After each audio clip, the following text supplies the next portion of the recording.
क्या आप जानते हैं ग्रे डिवोर्सेस क्या हैं और क्यों ये केसेस इंडिया में बढ़ते जा रहे हैं? मोस्ट ऑफ टाइम हम सुनते हैं डिवोर्स, बट आज के टाइम में हमें सुनने को मिल रहा है ग्रे डिवोर्स। ग्रे डिवोर्स क्या होता है, आज के इस वीडियो में हम यही डिस्कस कर जाएंगे। Welcome to everyone, Raman infinity channel. I hope you all are healthy and wealthy. So चलिए स्टार्ट करते हैं इस वीडियो को एक इंटरेस्टिंग टॉपिक के साथ, ग्रे डिवोर्स। ग्रे डिवोर्स क्या होता है? जिसमें कपल ये डिसाइड करता है कि हमें सेपरेट रहना है एट द एज ऑफ 50, या आप कह सकते हैं 50 से ऊपर भी। जब कपल ये डिसाइड करता है कि मुझे इस मैरिज में और आगे नहीं रहना, जिसमें कि उनकी एज 50 के ऊपर होती है और उनकी मैरिज को भी 15 से 20 साल हो चुके होते हैं और बच्चे भी बड़े हो चुके होते हैं, तो जब कपल यहाँ पर आकर ये डिसीजन लेता है कि उन्हें इकट्ठा नहीं रहना आफ्टर 15 ईयर्स और 20 ईयर्स की मैरिज में, तो इसको बोलते हैं ग्रे डिवोर्स। इन डिवोर्स में कपल की एज ज़्यादा हो चुकी होती है, हम कह सकते हैं कि दोनों ही एजेड होते हैं और वो एक दूसरे के साथ रहना नहीं चाहते, अपनी मैरिज को ख़त्म करना चाहते हैं। और बच्चे भी इसमें अपना ओपिनियन देते हैं कि उन्हें अपनी रेस्ट ऑफ लाइफ किसके साथ जीनी है, मम्मा के साथ या अपने पापा के साथ। तो हम कह सकते हैं कि एक एज के बाद या 50 ईयर में आकर जब आप ऐसा डिसीजन लेते हो, तो ये आपकी सोसाइटी के लिए, आपकी फैमिली के लिए, आपके फ्रेंड्स के लिए काफ़ी शॉकिंग होता है। तो इसीलिए इन डिवोर्सेस को ग्रे डिवोर्स बोलते हैं। इसमें जो कपल होता है उनकी एज ज़्यादा हो चुकी होती है। तो डिस्कस करते हैं क्या रीजंस होते हैं ग्रे डिवोर्सेस के।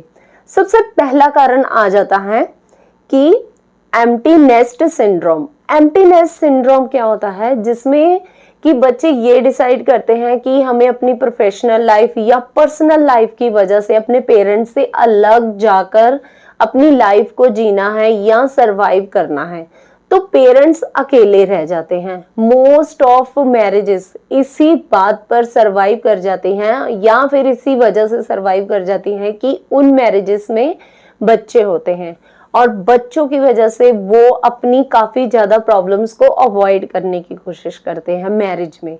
जैसे कि उन्हें ये फील होता है कि अगर वो कोई भी नेगेटिव डिसीजन लेते हैं तो उनके बच्चों का फ्यूचर कहीं ना कहीं प्रभावशाली हो जाएगा और कहीं ना कहीं उनको बहुत ज़्यादा प्रॉब्लम हो जाएगी आने वाले टाइम में।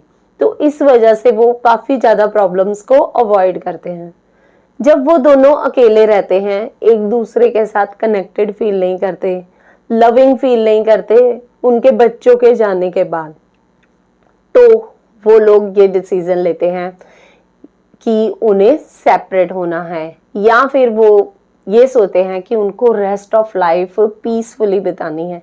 जब उनके बच्चे चले जाते हैं, उनको एक दूसरे के साथ कनेक्टेड फील नहीं होता, लविंग फील नहीं होता और अपनी इस खालीपन को वो बाहर किसी के साथ पूरा करते हैं या फिर कोई ग्रुप को ज्वाइन करते हैं जहाँ पर उन्हें कोई अपना पार्टनर मिल जाता है जिसके साथ वो अपनी रेस्ट ऑफ लाइफ को जीना कंफर्टेबल समझते हैं या फिर बेस्ट समझते हैं। तो आपने देखा कि बच्चों की वजह से वो अपनी लाइफ को या फिर अपनी मैरिज को 20-15 साल काफ़ी ज़्यादा हैप्पीली या फिर बिना किसी लड़ाई झगड़े के जी लेते हैं। क्यों? क्योंकि बच्चों का फ्यूचर कहीं प्रभावित ना हो जाए उनके कुछ भी गलत डिसीजन की वजह से। और जब बच्चे चले जाते हैं तो उन्हें रियलाइज़ होता है कि वो तो एक दूसरे के साथ प्यार ही नहीं करते और इस एज में आकर वो अपने लिए पार्टनर ढूंढते हैं। तो ये भी एक मेन वजह हो जाती है। और डिवोर्स, हमारा नेक्स्ट रीजन आ जाता है फाइनेंशियल इश्यूज। फाइनेंशियल इश्यूज, चाहे हम डिवोर्स की बात करें चाहे हम ग्रे डिवोर्स की बात करें, दोनों में ही कॉमन है कि अगर फाइनेंशियल इश्यूज हैं या पार्टनर्स में कॉन्फ्लिक्ट है पैसे को लेकर, तो वो डेफिनेटली एक दूसरे से सेपरेट होना चाहेंगे। सम टाइम क्या होता है कि कई मैरिजेस में पैसे की रिक्वायरमेंट ही नहीं पूरी हो पाती, या फिर आप कह सकते हो कि उनकी बेसिक जरूरतें ही नहीं पूरी हो पाती, और कहीं पर ये होता है कि प्रॉपर्टीज को लेकर कॉन्फ्लिक्ट्स होते हैं, या फिर उनके अपने एसेट्स को लेकर इश्यूज काफी ज्यादा बढ़ जाते हैं, जिनकी वजह से वो अपनी मैरिजेस को स्पॉइल कर देते हैं, या फिर ये डिसीजन लेते हैं कि उनको इस मैरिज में रहना ही नहीं। तो बहुत तरह के फाइनेंशियल इश्यूज होते हैं, तो उनमें से ये कुछ एक इश्यूज थे जिसकी वजह से उनके कॉन्फ्लिक्ट बहुत ज्यादा बढ़ जाते हैं। हमारा नेक्स्ट रीजन आ जाता है हेल्थ प्रॉब्लम्स। आपने देखा होगा कि कई मैरिजेस में एक पार्टनर को मल्टीपल हेल्थ इश्यूज होते हैं। अगर एक रिकवर किया जाए तो उनकी दूसरी प्रॉब्लम शुरू हो जाती है, फिर थर्ड प्रॉब्लम शुरू हो जाती है, धीरे धीरे उनकी प्रॉब्लम्स बढ़ती ही जाती हैं।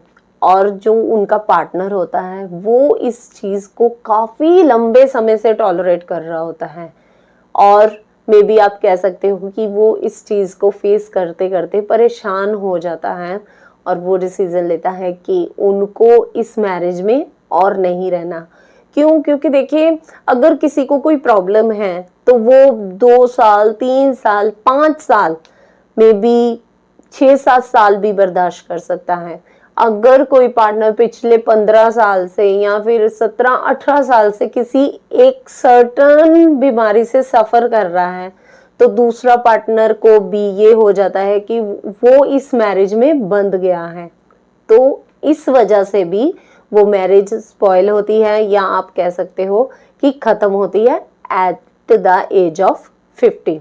रीजन आ जाता है इनफिडेलिटी, बेवफाई। जब पार्टनर एक दूसरे के ट्रस्ट को तोड़ते हैं, या फिर अपनी शादी की गरिमा को तोड़ते हैं जो कि एक विश्वास पर निर्भर करती है, तो दूसरा पार्टनर एकदम शैटर्ड हो जाता है, मतलब टूटकर बिखर जाता है जब उसको ये पता चलता है कि उसके पार्टनर का बाहर किसी के साथ अफेयर चल रहा है, या उसने अपने पार्टनर को चीट किया। क्यों? इतनी लंबी मैरिज में बच्चे भी बड़े हो चुके होते हैं, तो उनको ये होता है कि अब समाज में कैसे जिया जाएगा, तो रेस्ट ऑफ लाइफ जीना टफ हो सकता है उस इंसान के साथ जो अपने पार्टनर के साथ ऑनेस्ट नहीं। तो ये भी एक रीजन होता है डिवोर्स का, या फिर आप कह सकते हो ग्रे डिवोर्स का। हमारा नेक्स्ट रीजन आ जाता है कि कुछ मैरिजेस में देखा गया है कि एक पार्टनर को हैबिट्स होती हैं कुछ सब्सटेंस की, या फिर उन्हें किसी चीज की लत होती है, नशे की लत होती है, उन्हें बार बार रिहैबिलिटेशन सेंटर भेजा जाता है, फिर भी वो इंसान वैसे का वैसे ही रहता है, अपने आप को चेंज नहीं कर पाता, और वो उसी लत में या फिर उसी हैबिट में रहता है। तो ये भी एक रीजन आ जाता है जो कि ग्रे डिवोर्स का कारण बनता है। हमारा नेक्स्ट रीजन आ जाता है कि एक पार्टनर को जब फैमिली में जगह नहीं मिलती, या फिर आप कह सकते हो कि उस फैमिली का पार्ट ही नहीं समझा जाता, हमेशा उनको अवॉइड किया जाता है। मैरिज के 20 साल 15 साल बाद भी उनको वो पोजीशन नहीं मिल पाती जो उनकी एक्चुअल पोजीशन होनी चाहिए घर में। ये मोस्ट ऑफ टाइम देखा जाता है जॉइंट फैमिलीज में, तो वहां पर भी वो पार्टनर काफी ज्यादा फ्रस्ट्रेटेड फील करता है, या फिर आप कह सकते हो कि डिटैच फील करता है अपने पार्टनर से, कि मुझे वो पोजीशन फैमिली में मिल ही नहीं रही, वो चाहे लड़का हो चाहे लड़की हो। क्यों? क्योंकि इसमें क्या हो जाता है, जब आप ये चीज फील करते हो कि फैमिली मेंबर्स मुझे इंपॉर्टेंस ही नहीं दे रहे, या फिर अपनी फैमिली का पार्ट ही नहीं समझ रहे, तो वो कहीं ना कहीं अपने पार्टनर को इस चीज के लिए रिस्पॉन्सिबल मानता है, या फिर कह सकते हो कि वो मानता है कि ये इंसान हमेशा मेरे फेवर में खड़ा नहीं हो। हमारा नेक्स्ट रीजन आ जाता है ग्लोबलाइजेशन। ग्लोबलाइजेशन जिसमें काफी ज्यादा इंफॉर्मेशन आपको मिल जाती है दुनिया के किसी भी कोने से आपके फोन के थ्रू, तो ये हुआ ना ग्लोबलाइजेशन। तो ग्लोबलाइजेशन किसी मैरिज को कैसे खत्म कर सकता है? ग्रे डिवोर्सेस के सबसे ज्यादा केसेस यूरोप में देखे गए थे, और आज इंडिया में। तो जब आपको दूसरे कंट्रीज की इंफॉर्मेशन मिलती है या फिर आपको ये पता चलता है कि वो लोग एट द एज ऑफ 50 में आकर डिवोर्सेस ले रहे हैं, तो आपकी मैरिज में ये पॉसिबल क्यों नहीं हो सकता? आप भी उस चीज़ के बारे में सोचते हैं और उसको ट्राई करने की कोशिश करते हैं कि क्यों नहीं मैं भी इस चीज़ को ट्राई कर कर अपनी लाइफ को इजीली जी सकूं या फिर रेस्ट ऑफ लाइफ को एंजॉय कर सकूं। सो दैट्स वाई अंत में यही कहना चाहूंगी कि हाँ, हम लोग भी टेक्नोलॉजी से इन्फ्लुएंस्ड होते हैं या फिर अदर कंट्रीज के कल्चर से इन्फ्लुएंस्ड हो ही जाते हैं। तो इस वजह से ये भी एक बड़ी वजह है जिस वजह से ग्रे डिवोर्सेस ने इस वीडियो को यहाँ तक देखा। तो अगर आपने इस वीडियो को यहाँ तक देखा और आपको लगा कि ये वीडियो वैल्यूएबल है, तो please like this video and share this video. अपने फ्रेंड्स के साथ ये वीडियो शेयर कीजिए, अपने फैमिली मेंबर्स के साथ वीडियो शेयर कीजिए ताकि उनको भी इस चीज़ की इंफॉर्मेशन मिल पाए। और अगर मेरी वीडियोस आपके लिए वैल्यूएबल हैं या फिर आपकी लाइफ में वैल्यू ऐड करती हैं, तो please do subscribe this channel. मिलते हैं नेक्स्ट वीडियो में।